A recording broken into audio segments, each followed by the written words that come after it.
नमस्कार, मी विलास. गेल्या अनेक दिवसांपासून मित्रांनो तुम्ही व्हिडिओ पाहत आलेला आहे.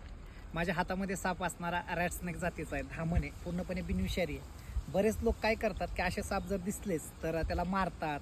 पण प्रामुख्याने या दिवसामध्ये ना, उन्हाळ्यामध्ये हे सापांच्या जाती, ह्या सापांचं जुळं आपल्या इथं खूप पाहायला भेटणार आहे. त्यामुळे अशा सापाला तुमच्या घरामध्ये पाहून कुणी भयभीत होऊ नका. कदाचित त्या सापाला मारू नका. आणि एखाद्याला चुकून जर हा साप चावला, सगळ्यात महत्त्वाचं तुम्ही काय भिवू नका. हा पूर्णपणे बिनविषारी आहे. पकडलेला साप आता मी त्याला सोडाय आलो निसर्गाच्या सानिध्यामध्ये. त्यासाठी तुमच्यासाठी एक खरं तर ह्या अवेअरनेस व्हावं किंवा ह्याच्यापासून माहिती व्हावं म्हणून हा व्हिडिओ बनवतोय. पकडलेला साप मी निसर्गाच्या सानिध्यामध्ये सोडतो. या सापाचं तर नाव साहजिकच धामण आहे. काही ठिकाणी याला घोडा पचड किंवा रॅट स्नेक देखील बोललं जातं. व्हिडिओ कसा वाटला तुम्हाला नक्की कमेंट बॉक्समध्ये कमेंट्स करा. असेच व्हिडिओ आपल्या यूट्यूब चॅनल आणि इंस्टा आय डीवरती पाहायला भेटतील.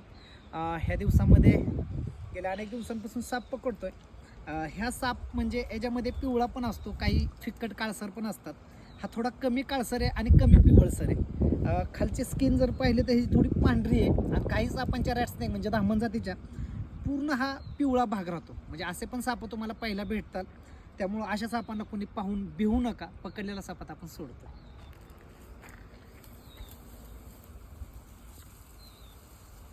चला भेटूया नेक्स्ट व्हिडिओमध्ये. बाय.